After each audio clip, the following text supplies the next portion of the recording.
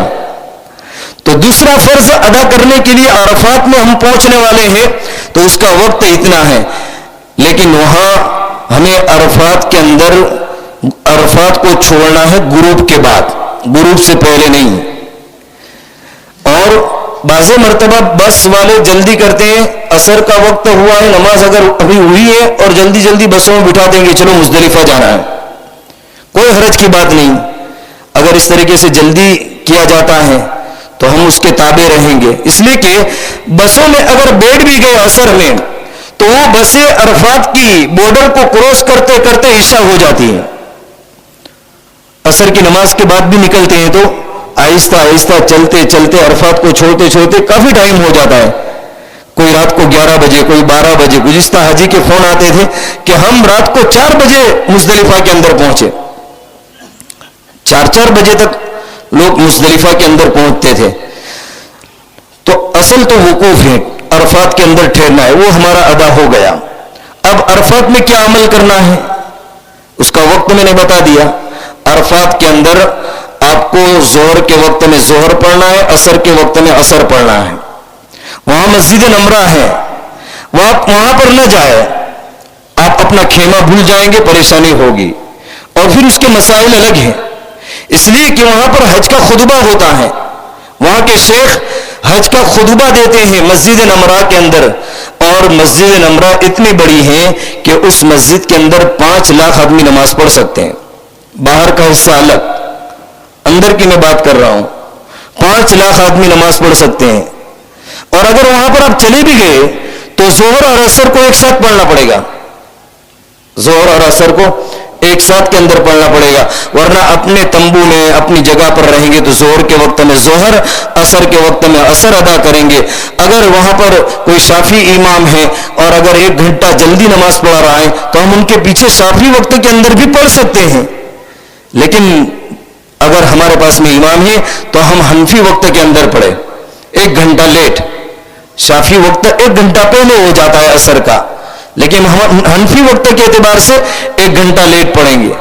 اور دوسرا کام، وہاں پر ظہر کے بعد کے اندر جو تسبیح پڑھنے کی 3 تسبیح، ایک تو چوتھا کلمہ 100 مرتبہ، اور دوسرا درود ابراہیم 100 مرتبہ، اور تیسری چیز سورہ اخلاص قل هو اللہ احد کی سورت 100 مرتبہ.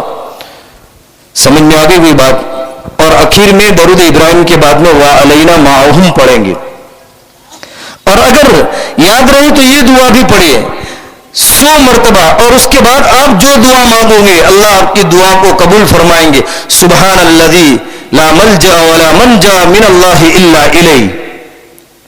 یہ دعا بھی اگر یاد رہے تو، ورنہ جو ہماری زبان پر اگر یہ نہیں یاد ہے، جو اپنی زبان میں دعا کریں گے، ذکر کریں گے اور اللہ سے مانگیں گے، اللہ ہماری ہر حرکت سے واقف ہے اور اللہ ہماری ہر بات کو سنتے ہیں، ہر دعا کو سنتے ہیں.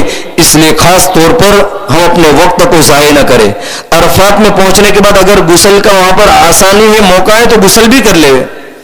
وہاں پر ہر جگہ کے اوپر مینا میں, عرفات میں غسل خانے ہیں, وضو خانے ہیں, عورتوں کے لیے مردوں کے لیے الگ الگ ہیں. لیکن تھوڑا آپ کو صبر سے کام لینا پڑے گا, تھوڑا آپ کو تکلیف اٹھانا پڑے گا کہ بھئی ہمیں 3-4 دن کے لیے اگر لائن میں کھڑا رہنا پڑے تو لائن میں بھی کھڑا رہیں گے, اور جتنا ہو سکے اس دن ان حج کے 5 دنوں کے اندر اپنے آپ کو ہلکا پھلکا رکھیں گے.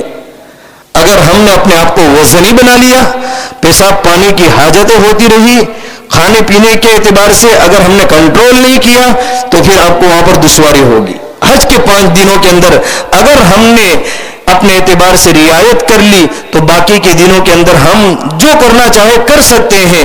اس لیے ان دنوں کے اندر خاص کر کے ان چیزوں کا اہتمام کریں. اور یہ جو آیت ہے نا, فَلَا رَفَثَ وَلَا فُسُوقَ وَلَا جِدَالَ فِي الْحَجِّ, اکثر یہ چیز یہی پیش آتی ہے کہ گناہ کا کام نہ ہو, جھگڑے والا عمل نہ ہو, فسق والا عمل نہ ہو. اصل اب یہاں پر کسوٹی ہے اور آپ کی ایکسرسائز ہے, اور یہیں پر حاجی پکتا ہے, اور یہیں پر حاجی کو حج کا لقب ملتا ہے. ہم 35 دن وہاں پر رہیں گے, 40 دن رہیں گے, حج کا لقب نہیں ملے گا, حاجی ہم نہیں کہلائیں گے جب تک کہ عرفات کے میدان کے اندر ہم جا کر کے نہیں ٹھہریں گے اور وہاں پر وقوف نہیں کریں گے, وہاں تک ہم حاجی نہیں کہلائیں گے. عرفات کے اندر ٹھہر گئے اس کے بعد ہی ہمیں حاجی کا لقب ملے گا. اس لیے ہم بزرگوں دوستوں وہاں پر خدمت کرے, ایک دوسرے کا ساتھ دے, کمزوروں کی مدد کرے, اور اسی طریقے سے نرمی سے پیش آئے. وہاں پر اگر اللہ نے مال دیا ہے تو سخاوت کرے, اور وہاں پر ایک دوسرے, پوری دنیا کے وہاں پر حجاج کرام ہوتے ہیں, ہم پوری دنیا کے اندر نہیں جا سکتے ہیں, لوگوں کو دین نہیں پہنچا سکتے ہیں, لوگوں کو ہم کلمہ نہیں سکھا سکتے ہیں, لوگوں کو ہم صحیح معنوں کے اندر اللہ کے دین کی طرف نہیں لا سکتے ہیں. لیکن آج اللہ نے مینا, عرفات, مزدلفہ کے اندر ایک موقع دیا ہے کہ ہم پوری دنیا کے لوگوں کو دعوت وہاں پر دے سکتے ہیں, کیونکہ پوری دنیا کے لوگ وہاں پر ہیں. اور مینا کے اندر 7 زون ہوتے ہیں, 7 بڑے بڑے زون ہوتے ہیں, اور اکثر انڈیا والے 2 نمبر کے زون کے اندر ہوتے ہیں, اور ایک زون کتنا بڑا بڑا ہوتا ہے. اور اسی طریقے سے 5,000 کے مجمع کے ساتھ کے اندر بیریکیڈ ہوتا ہے چاروں طرف. مثال کے طور پر ایک تمبو کے اندر 100 آدمی ہیں, ایک تمبو کے اندر 100 آدمی ہیں, ایسے 100 تمبو ہیں تو اس کے درمیان میں لوہے کا بیریکیڈ ہوگا, اور اس طریقے سے اس کے اندر وہی حاجی داخل ہو سکیں گے جن کا خیمہ نمبر ہے, معلم نمبر ہے, اور جن کو وہاں سے جو ڈاکیومنٹ دیے گئے ہیں. دوسرے حجاج کو ایسا نہیں کہ مینا کے جس تمبو میں بھی ہم داخل ہو جائے چلے گا, ایسا نہیں ہوتا ہے کہ بھئی چلو تمبو تو ایک جیسے ہیں, حاجی بھی ایک جیسے ہیں, سب نے احرام پہنا ہے, اور یہ بھی انڈیا والے, میں بھی انڈیا والا, میں اس میں چلا جاؤں. اس کی وجہ سے پریشانیاں ہو جاتی ہیں. بعض مرتبہ بعض تمبو میں حاجیوں کو پتہ نہیں ہوتا ہے, دوسرے کے تمبو میں چلے جاتے ہیں تو پھر بیٹھے بیٹھے رات گزارنی پڑتی ہے, سونے کی جگہ نہیں ہوتی ہے. اللہ ہم سب کے لیے آسان فرمائے, قبول فرمائے. ہمیں ابھی سے اللہ سے دعا کرنا ہے کہ اللہ تو آسان فرما, قبول فرما. اور اللہ نے ابھی یہاں تک پہنچایا, اللہ ضرور آسان کرے گا, ضرور آسان کرے گا. تو ان دنوں کے اندر ہم خاص طور پر لوگوں کو دعوت دیں, لوگوں کو دین کی طرف لانے کا ہمارے اندر جذبہ ہو. اگر ہم نے وہاں پر کوئی اچھا عمل کیا تو وہ عمل یہاں پر آ کر کے بھی کریں گے, اور اگر وہاں پر کوئی احرام کی حالت میں برا عمل کیا, اللہ حفاظت فرمائے, وہ برا عمل چپک جائے گا, یہاں پر بھی آ کر کے برے کام کرتے رہیں گے. اگر وہاں کسی کو دھوکہ دیا, جھوٹ بولا, وہاں خیانت کی, وہاں غصہ کیا, وہاں کسی کو تکلیف دی, تو وہاں اگر توبہ نہیں کی تو وہ گناہ پھر اللہ حفاظت کرے یہاں پر بھی چلتا رہے گا. اس لیے ایسا نہ کرے. تو ہم کہاں پہنچے تھے بھائی؟ عرفات کے اندر 3 تسبیح میں نے بتا دی. اب عصر کے بعد کے اندر, دراصل وہاں پر ایک اہم کام ہے، قبولیت کا موقع ہے۔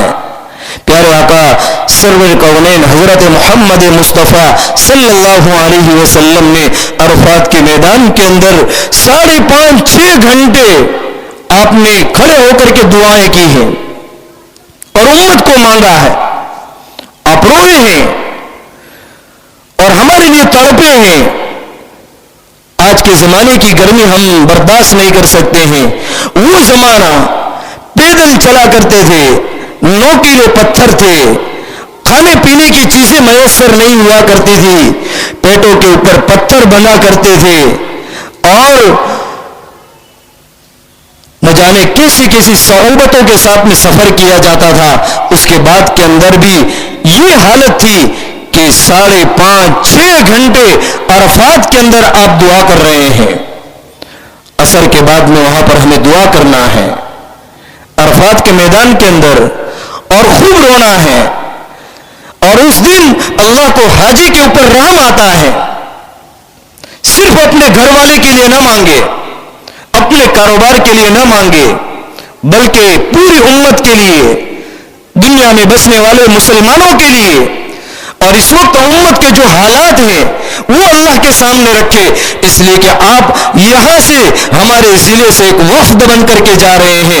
حاجی یہ اللہ کی طرف سے وفد بن کر کے جاتا ہے، اور حاجی وہاں پر جا کر کے اپنے ضلع کی پیشکش رکھے اور بلکہ عالم کی پیشکش رکھے کہ ہمارے یہ حالات ہیں اور ہم اللہ تجھے آج منانے کے لیے آئے ہیں۔ روئے، اور یہ جگہ ایسی ہے، ابھی میں عرفات میں گیا تھا رمضان سے پہلے، بے اختیار بزرگوں وہاں کی جو چیزیں اور وہاں کی جو پہاڑ اور وہاں کی جو جگہ ہیں ان کو دیکھتے ہیں تو آنکھوں کے اندر آنسو آ جاتے ہیں۔ اور آپ تو جائیں گے ایسے وقت کے اندر کہ پوری دنیا کا مجمع لاکھوں کی تعداد کے اندر احرام کے ساتھ کے اندر 2 چادروں کے ساتھ میں وہاں پر پہنچا ہوا ہوگا، اور وہاں پر ہر ایک قسم کے لوگ ہوں گے، کالے بھی ہوں گے، گورے بھی ہوں گے، عرب بھی ہوں گے، عجم بھی ہوں گے، اور اسی طریقے سے مختلف زبان کے لوگ وہاں پر ہوں گے، بوڑھے بھی ہوں گے، جوان بھی ہوں گے، مرد بھی ہوں گے، عورتیں بھی ہوگی، دنیا بھر کے انسان وہاں پر جمع ہوئے ہوں گے۔ اور یہ عرفات کا میدان وہ جگہ ہے کہ اس دن اللہ پہلے آسمان کے اوپر آ جاتے ہیں، اور اللہ رب العزت اس دن بندوں سے اور حاجیوں سے اتنا خوش ہوتے ہیں کہ اللہ اتنا کسی اور دن خوش نہیں ہوتے ہیں کہ میرا بندہ دور دراز سے آیا ہے، بکھرے ہوئے بال ہیں، پراگندہ حالت ہے، میلا کچیلا ہے، آج میرا بندہ میرے پاس میں آیا ہے، مجھ سے جو مانگے گا میں عطا کروں گا، اپنی دنیا کے بارے میں جو سوال کرے گا میں عطا کروں گا، اپنی آخرت کے بارے میں مجھ سے جو مانگے گا میں عطا کروں گا۔ اور اللہ اس دن مغفرت کا عام اعلان فرماتے ہیں، یہاں تک کہ اللہ اس دن حاجی کی مغفرت فرماتے ہیں، اور حاجی جس کے لیے مغفرت کی دعا کرے اللہ اس کی بھی مغفرت فرماتے ہیں۔ اور روایت میں آتا ہے کہ 400 گھرانے کی یا 400 راوی کو شک ہے کہ 400 افراد کے حق کے اندر حاجی کی دعا کو اللہ رب العزت قبول فرماتے ہیں۔ کہو سبحان اللہ۔ 400 آدمی، 400 گھرانے، اور اس دن ہمارے گناہ معاف ہو جاتے ہیں، چاہے ریت کے ذرات کے برابر ہو، درختوں کے پتوں کے برابر ہو، سمندر کے پانی کے اس سے بھی زیادہ ہو، جتنے بھی اس کے جھاگ سے بھی زیادہ ہو، اللہ رب العزت اس دن بندوں کے گناہوں کو معاف فرماتے ہیں اور فرماتے ہیں ہے کوئی مجھ سے مانگنے والا، ہے کوئی مغفرت چاہنے والا، ہے کوئی رزق میں وسعت چاہنے والا، ہے کوئی پریشان حال کہ اس کی پریشانی کو دور کیا جائے۔ آپ کو غروب تک یہ عمل کرنا ہے، کرو گے انشاءاللہ، اور پوری امت کو یاد رکھنا ہے، ہم سب کو یاد رکھنا ہے، ہر ایک کو یاد رکھنا ہے، اپنے مرحومین کو یاد رکھنا ہے، اور ہمارے اوپر جن کا احسان ہے ان کو یاد رکھنا ہے، اور اللہ سے مانگ کرانا ہے وہاں پر کہ اللہ آج تک غفلت ہو گئی، آج تک میں نے اپنی زندگی کو گناہوں کے اندر گزار دیا، اب میری زندگی اشر نو گزرے گی، میری نمازیں نہیں چھوٹے گی، میں سنتوں کو نہیں چھوڑوں گا، قرآن کی تلاوت کو نہیں چھوڑوں گا، آج تک مجھ سے غفلت ہو گئی یا اللہ، اب میں دین کے کام کو نہیں چھوڑوں گا، یا اللہ میرے لیے تو دین کی محنت آسان کر دے اور امت کے اندر ہدایت کو عام فرما دے، یا اللہ مظلوم مسلمانوں کی جو دنیا میں پریشان پھر رہے ہیں اور ہمارے ملک کی، یا اللہ مسلمانوں کی شریعت کی اور قرآن کی اور دین کی حفاظت فرما۔ آپ کی دعا کوئی معمولی چیز نہیں ہے، آپ کو حاجی کو لوگ ملنے کے لیے کیوں آتے ہیں، دعا کی درخواست کیوں کرتے ہیں کہ بھائی دعا کرنا، اور روایت کے اندر بھی آتا ہے کہ حاجی سے دعا کی درخواست کرو کہ آپ کی دعا قبول ہوتی ہے، تو آپ کو یہ کام کرنا ہے۔ اب آپ کو میں مزدلفہ لے جا رہا ہوں، کہاں پہنچے بھائی؟ عرفات کے اندر۔ اب آپ کو مزدلفہ کے اندر لے جایا جائے گا، اگر آپ کی مغرب کی نماز کا وقت عرفات میں ہو بھی گیا تو آپ کو وہاں مغرب پڑھنی نہیں ہے، مغرب ہو گئی عشاء ہو گئی تو عشاء بھی نہیں پڑھنی ہے، دونوں نمازوں کو آپ کو مزدلفہ کے اندر جا کر ہی پڑھنا ہے، چاہے رات کو 2 بجے پہنچو یا رات کو 3 بجے پہنچو، اور وہاں پر پہنچنے کے بعد کے اندر مزدلفہ کے اندر ایک اذان اور ایک تکبیر کے ساتھ کے اندر آپ کو مزدلفہ کے اندر یہ 2 نمازیں ادا کرنا ہے۔ مستورات ہیں ہمارے ساتھ میں، ان کو پیچھے کھڑا کر دیں گے، مردوں کو آگے اور مستورات کو پیچھے، تو یہ چل جائے گی، مستورات بھی مردوں کے پیچھے تابع رہ کر کے نماز پڑھ سکتی ہے، جیسے حرم میں ہوتا ہے، جیسے حرم میں ہوتا ہے ایسے عرفات میں، لیکن مینا میں تو تمبو الگ ہوں گے، اس لیے مستورات الگ ہی نماز پڑھے گی۔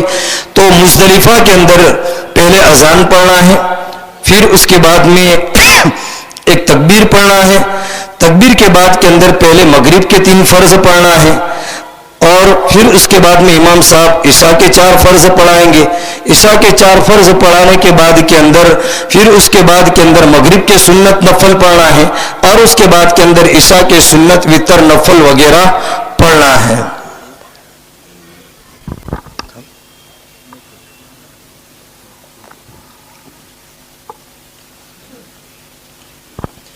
مزدلفہ کے اندر یہ کام کرنا ہے۔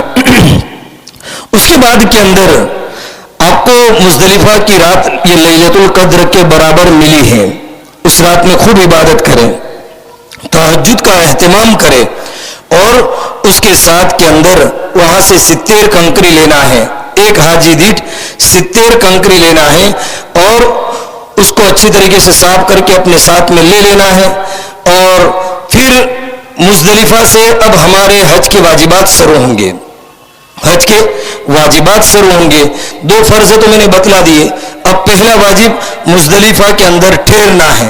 اب مزدلفہ میں کب تک ٹھہرنا ہے کہ جب ہم فجر کی نماز پڑھ لیں گے، اس کے بعد کے اندر تھوڑی دیر دعا کر لیں گے تو ہمارا مزدلفہ کا واجب ادا ہو جائے گا، اس کے بعد کے اندر آپ کو مزدلفہ چھوڑنا ہے۔ اس کے بعد کے اندر پھر آپ کو مزدلفہ کا واجب جو پہلا ادا ہو گیا، اب شیطان کو کنکری مارنے کے لیے جانا ہے، تو بہتر تو یہ کہ آپ اپنے خیمے میں چلے جاؤ اور اطمینان سے آرام سے سامان وغیرہ رکھ کر کے پھر جاؤ، جلدی جاؤں گے پریشان ہوں گے، اپنے خیمے کو بھول جائیں گے اور پھر واپسی کے اندر تلاش کرنے میں دشواری ہوگی۔ اور اس سے پہلے بھی آپ کو بتلا دیا گیا کہ خیمے کی ساری چیزوں کو اپنے ساتھ میں پہلے سے تیاری کر لے، خیمے کے معلم نمبر ہے، وہاں کا جو بڑا پلر ہوتا ہے اس کے نمبر نوٹ کر لے، معلم نمبر کا کارڈ وغیرہ جو آپ کو دیا ہے وہ سارا اپنے گلے کے اندر رکھے، اور کرنٹ لوکیشن وہاں کا اپنے ساتھ میں لے لے۔ اسی طریقے سے وہاں پر الگ الگ بریج ہیں اور الگ الگ راستے ہیں، تو روڈ کے نام ہیں، بریج کے نام ہیں، وہاں پر 3 بریج ہیں اور 7 راستے ہیں بڑے بڑے، ان کے نام یاد رکھ لیں گے، اور یا تو ڈائری کے اندر نوٹ کر لیں گے یا کوئی نشانی یاد کر لیں گے، تو وقت کے اوپر پہنچنا آپ کے لیے آسان ہو جائے گا۔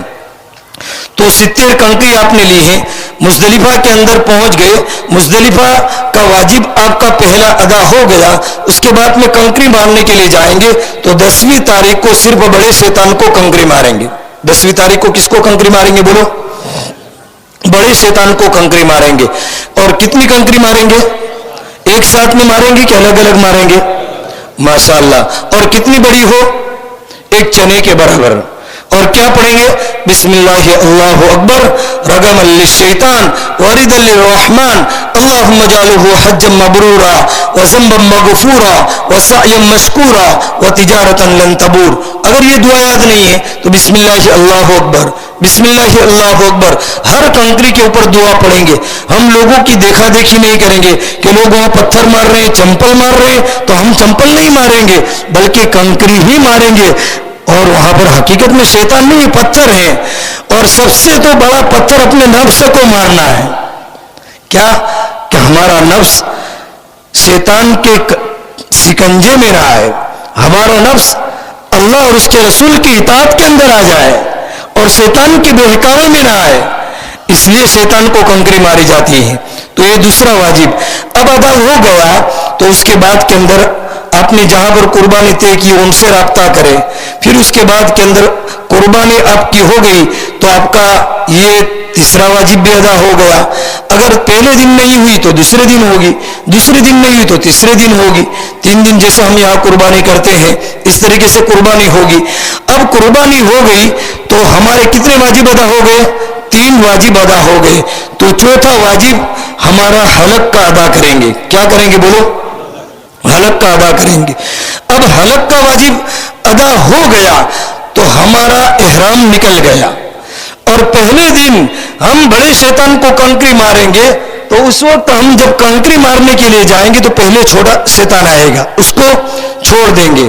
پھر بچلا شیطان آئے گا, اس کو بھی چھوڑ دیں گے. اور پھر تیسرا شیطان آئے گا بڑا, اس کو کنکری ماریں گے. اور یاد رکھنا کہ آپ جس راستے سے کنکری مارنے کے لیے جائیں گے اس راستے سے آپ کو واپس آنے نہیں دیں گے, دوسرے راستے سے آپ کو وہاں کی سیکیورٹی آنے دے گی. اس لیے الجھنا نہیں ہے اور ان کے کہنے کے مطابق آپ کو چلنا ہے. اور ایک بات یہ یاد رکھنا کہ جب آپ بڑے شیطان کو کنکری مار دیں گے تو آپ کی لبیک بند ہو جائے گی. 10ویں تاریخ کو بڑے شیطان کو کنکری مار دیں گے تو آپ کی لبیک کیا ہو گئی بولو؟ اب بند ہو گئی. اب لبیک نہیں پڑھنا ہے. اور ترتیب واجب ہے کنکری, قربانی اور حلق. اگر اس میں آگے پیچھے کیا تو پھر دم آئے گا. وہاں پر بہت سارے لوگ حج افراد کرنے والے ہوتے ہیں اور وہ لوگ کیا کرتے ہیں کہ شیطان کو کنکری مارنے کے بعد میں فوراً وہیں پر حلق کرنے کے لیے بیٹھ جاتے ہیں جمرات کے آجو بازو کے اندر. تو لوگ دیکھا دیکھی کیا کہ بھائی سب حلق کر رہے ہیں, ہزاروں آدمی, تو پھر کچھ تو ہوگا, یہ صحیح ہوگا تب تو کر رہے ہوں گے. لیکن مسئلہ ان کا الگ ہے اور ہمارا مسئلہ الگ ہے کہ ہم بعد میں کریں گے. حج افراد والوں کے لیے قربانی نہیں ہوتی ہے, اس لیے وہ فوراً حلق کرنے کے لیے بیٹھ جاتے ہیں. اس لیے دیکھا دیکھی وہاں پر یہ عمل نہیں کرنا ہے. اور 10ویں تاریخ کو شیطان کو کنکری مارنے کا وقت جو ہے وہ یہ صبح صادق سے لے کر کے رات تک, بلکہ معذور, بوڑھے, بیمار, کمزور پوری رات بھی مار سکتے ہیں, یعنی کہ صبح صادق تک. اور 11ویں تاریخ کو اور 12ویں تاریخ کو شیطان کو کنکری ماریں گے, اس کا وقت ظہر سے شروع ہوگا. کب سے شروع ہوگا بولو؟ ظہر سے شروع ہوگا. اور یہ کنکری ظہر سے شروع ہوگی تو اس کا وقت آپ پوری رات تک مار سکتے ہیں. پوری رات آپ قربانی یہ کنکری مار سکتے ہیں. اور ایک بات یہ بھی خیال میں رکھے کہ یہ میں نے وقت 11ویں اور 12ویں تاریخ کا بتایا, ظہر سے کب تک؟ صبح صادق تک. اور تیسری چیز کہ اگر 13ویں کی کنکری مارنے کے لیے اگر وہاں پر ہم رات کو رک گئے, مینا کے اندر رات کو رک گئے, تو 13ویں کی کنکری بھی آپ پر واجب ہو جائے گی. اور 13ویں کی کنکری کا وقت صبح صادق سے شروع ہو جائے گا اور رات تک مار دینا ہے. بولو کب تک؟ اس کا وقت صبح صادق تک نہیں ہے. 13ویں کی تاریخ کی کنکری آپ کو رات تک مار دینا ہے. اگر 12ویں کی لگ گئی اور جانا چاہتے ہیں تو کوئی حرج نہیں, آپ چلے جاؤ. اور دوسری چیز کہ آپ 11ویں تاریخ کو اور 12ویں تاریخ کو شیطان کو کنکری ماریں گے تو پہلے آپ چھوٹے شیطان کو کنکری ماریں گے تو سائیڈ میں ہٹ کر کے پھر دعا کریں گے قبلہ کی طرف رک کر کے.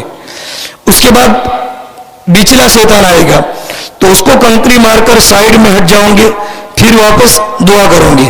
پھر تیسرے کو ماروں گے تو وہاں پر دعا نہ کرنا یہ افضل ہے. 2 شیطان کہ وہاں پر کنکری ماریں گے دعا کریں گے, تیسرے شیطان کے پاس کے اندر وہاں پر دعا نہیں کریں گے.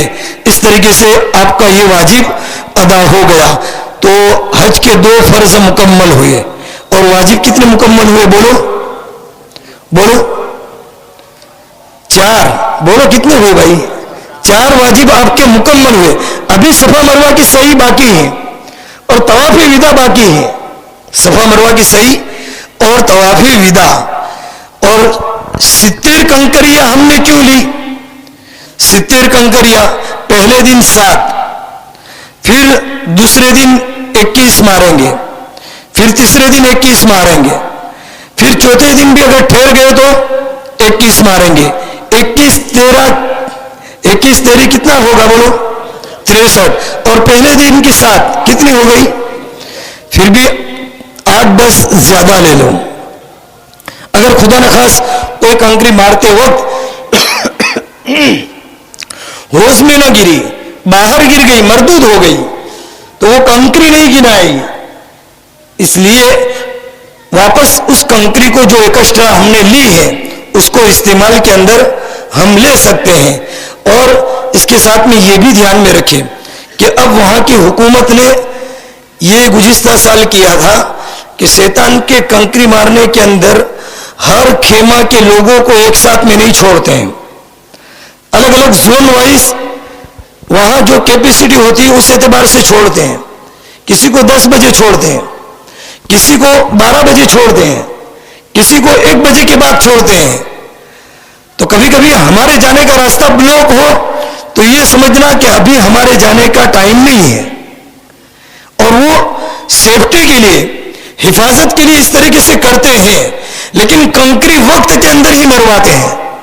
عام طور پر کیا ہوتا ہے کہ حاجی بیچارہ تھکا ہوا ہوتا ہے, حاجی بیچارہ تھکا ہوا ہوتا ہے اور وہ 3-4 دن سے ادھر سے ادھر عرفات میں, مینا میں, مزدلفہ میں اچھی طریقے سے کھانے کا موقع نہیں ملا ہے, اچھی طریقے سے آرام نہیں ملا ہے.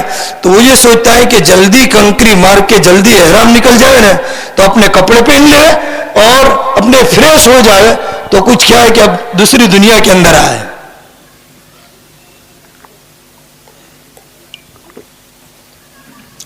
تو جلدی کرنے جاؤں گے نا تو پھر جلدی کی سزا بھی بھگتنی پڑے گی. اللہ آسان فرمائے, اللہ قبول فرمائے. تو ایک فرض باقی ہے اور 2 واجب باقی ہیں. ایک فرض کیا باقی ہے؟ طواف زیارت, حج کا طواف. اس کا وقت کب سے کب تک ہے؟ اس کا وقت 10ویں ذی الحجہ کی صبح سے لے کر 12ویں ذی الحجہ کے غروب تک 3 دن. کتنے دن ہے بولو؟ 3 دن. اب ہم جلدی قربانی سے فارغ ہو گئے اور جلدی ہمارا حلق ہو گیا تو ہم اپنے کپڑے کے اندر بھی طواف زیارت کر سکتے ہیں. اور اگر ہماری قربانی لیٹ ہوگی تو ہمارا حلق بھی لیٹ ہوگا تو پھر احرام کی حالت میں بھی ہم طواف زیارت کرنے کے لیے جا سکتے ہیں اور کر سکتے ہیں, کوئی مسئلہ نہیں ہے. لیکن احرام کی پابندی نبھاتے رہنا, احرام کی پابندی نبھاتے رہیں گے. اور طواف زیارت اگر وقت پر نہیں کیا تو پھر دم آئے گا. اگر واجب کو ہم نے چھوڑ دیا تو دم آئے گا. حاجی لوگ وہاں پر جلد بازی کے اندر بہت ساری غلطیاں کرتے ہیں اور پھر افسوس کرتے ہیں. اس لیے سوچ سمجھ کر کے مفتیان کرام سے پوچھتے رہے اب تو آسان ہے، موبائل کے ذریعے سے یہاں پر بھی پوچھ سکتے ہیں، اور وہاں پر بھی ہمارے ساتھ میں علماء ہیں، مفتیان کرام ہمارے ساتھ میں ہمارے مسلک کے ہیں، ان سے بھی رابطہ کر سکتے ہیں. تو ہر چیز کے اندر ہم رہبری لیتے رہیں گے تو انشاءاللہ تعالی فائدہ ہوگا. تو طواف زیارت اس طریقے سے 3 دن کے اندر کرنا ہے، اور اس میں حج کے طواف کی نیت کرنا ہے. کیا کرنا ہے بولو؟ حج کے طواف کی نیت کرنا ہے. اور عورتیں اگر ایام کی حالت میں ناپاکی کی حالت کے اندر ہے تو عورتوں کے لیے رخصت ہے کہ وہ پاک ہونے کے بعد 12 ذی الحجہ کے بعد یہ اندر بھی کر سکتی ہیں. 12 ذی الحجہ کے بعد عورتیں اگرچہ حج کے دنوں میں ناپاک ہو، وہ کنکری بھی مار سکتی ہیں، سارے کام کر سکتی ہے، بس قرآن نہیں پڑھ سکتی، نماز نہیں پڑھ سکتی، مسجد میں نہیں جا سکتی اور حج کا طواف نہیں کر سکتی ہیں. باقی جو ہم کام کریں گے وہ سارے کام عورتیں کرے گی. چاہے حج کا دن پہلے دن سے ہم مینا سے روانہ ہوئے اس وقت سے ناپاک ہو، لیکن سارا کام کرے گی. اور اگر خدا نہ خاص یہ مسئلہ پیش نہیں آتا، خدا نہ خاص یہ ہزاروں میں کوئی ایک واقعہ اس طریقے سے پیش آتا ہے کہ ہماری عورتیں ناپاکی کی حالت کے اندر ہی ہے اور حج کا طواف نہیں کیا، انڈیا چلے آئے یا مدینہ چلے گئے اور وہاں پر ہمیں وقت نہیں ملا مکہ میں، تو اب کیا کریں گے؟ پہلے تو ریکویسٹ کریں گے، اگر موقع مل گیا، دن بڑھ گئے تو حج کا طواف کر لیں گے. اگر نہیں ملا تو علماء یہ فرماتے ہیں، شریعت میں اس طریقے سے بتلایا گیا ہے کہ اگر طواف زیارت عورت نے نہیں کیا